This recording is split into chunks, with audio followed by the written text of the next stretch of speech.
What's up, guys? Thank you again for joining me for bobK0T0R's Gaming News. Today, I'm going to bring you the stuff from E3 that you may not have heard about, stuff that maybe wasn't quite as mentioned in the conference.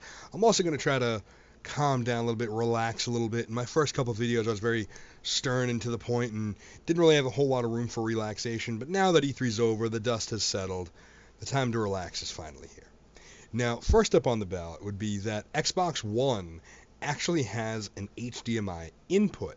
Now, this means obviously that you're inputting video to your Xbox One, which Major Nelson had later confirmed that you're going to be able to plug in your Xbox 360 or even a Windows 8 based PC. Now, no word if you can plug them both in at the same time or even what their purpose is on the system. Now, the only thing I could possibly think of was the fact that maybe you can use the snap mode to play maybe an Xbox 360 game on your Xbox 360, pause it with your snap mode, and then go look up some cheats on Bing through the Xbox One or your Windows 8 PC connected to your Xbox One. Now, that would be a pretty neat idea if it actually works like that. But again, at this point, we have no idea how it works, although pretty cool development as it is. Now, speaking of Xbox One, it was recently brought to light that Xbox One pre-orders are actually being outpaced by PlayStation 4 pre-orders, to the point where it's about every 3 PS4s that are pre-ordered, 2 Xbox Ones are pre-ordered. Now, obviously that doesn't sound like a whole lot, but that kind of thing does add up, to the point where Sony's internal sales forecast for the PlayStation 4 has actually been increased. Now, that's pretty mind-boggling when you think of how much money these systems actually sell for, $400 and $500 respectively. Now, speaking of the PlayStation 4, this was something that wasn't mentioned at the conference, or at least not in a very big light, it wasn't, but you're actually going to need PlayStation Plus in order to play online multiplayer. Now, some people aren't too happy about this with all the mumbling and grumbling about it, but I can kind of understand their point considering what they've had free online play since way back in PS2, so it's understandable. But yet again, looking at it from a, unbiased perspective here, when you have two systems like that, one you're getting free online, the other one you're getting paid online, owning both systems, Xbox Live is a much better online service, at least as far as multiplayer gaming is concerned. I enjoy PlayStation Network because it is free, but yet again, you get what you pay for. So hopefully now with PlayStation Plus being a necessity for at least online multiplayer, you're actually going to be getting the same quality servers that Microsoft has with Xbox Live. But, of course, only time will tell.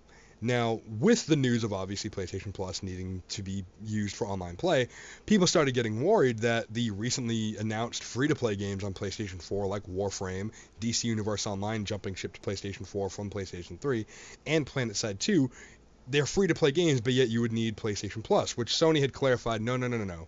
If you want to play any of our free-to-play games like PlanetSide, Warframe, and DCUO, you can, no problem at all. That does not require PlayStation Plus. So if you're ever playing a game and just realized, oh, my PS Plus ran out, you don't have to worry because you can at least always play something online with your friends. Now, speaking of playing online with your friends, nowadays that doesn't necessarily mean you're all playing the same game. You could be playing Warframe while they could be playing Uncharted or Killzone or Infamous or whatever Sony franchise or whatever franchise in general. Now, they've finally announced that PlayStation 4 will have the capability for cross-game chat. Now, this sounds like something so archaic at this point that Xbox has had this for ages, PC has had this for ages, but now PlayStation is finally getting it.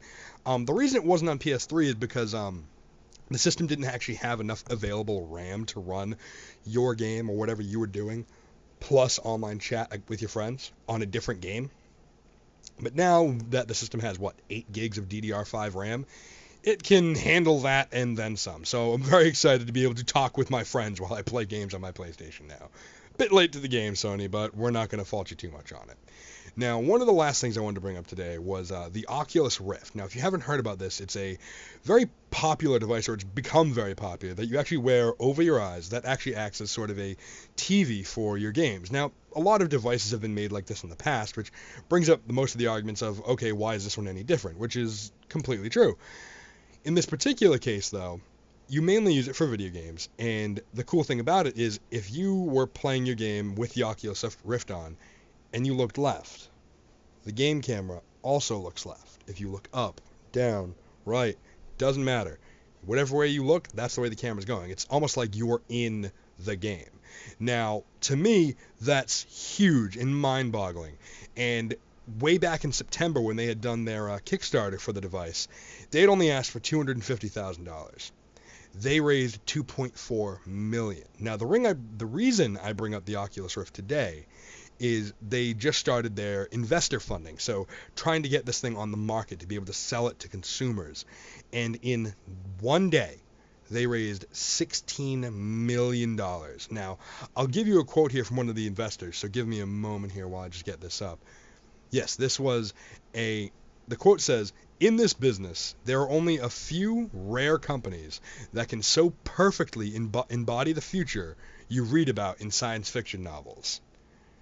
That's pretty intense for a investor to say about a particular product. Now, I can't really deny that fact because the Oculus Rift seems like a great idea. All the prototyping they've done with games, they've done shooters, they've done horror games, they've done adventure games similar to like Mirror's Edge, where people were actually playing the game, running across parkour style over buildings and that kind of thing. And the experience they've stated was phenomenal. And so definitely hoping to see that get sold on the market. I'd at the very least give it a try. I don't see why I shouldn't. And that's all the time I have for this week, guys. Thank you so much for watching as I continue my journey here on YouTube. But I will see you next time. Have a great day.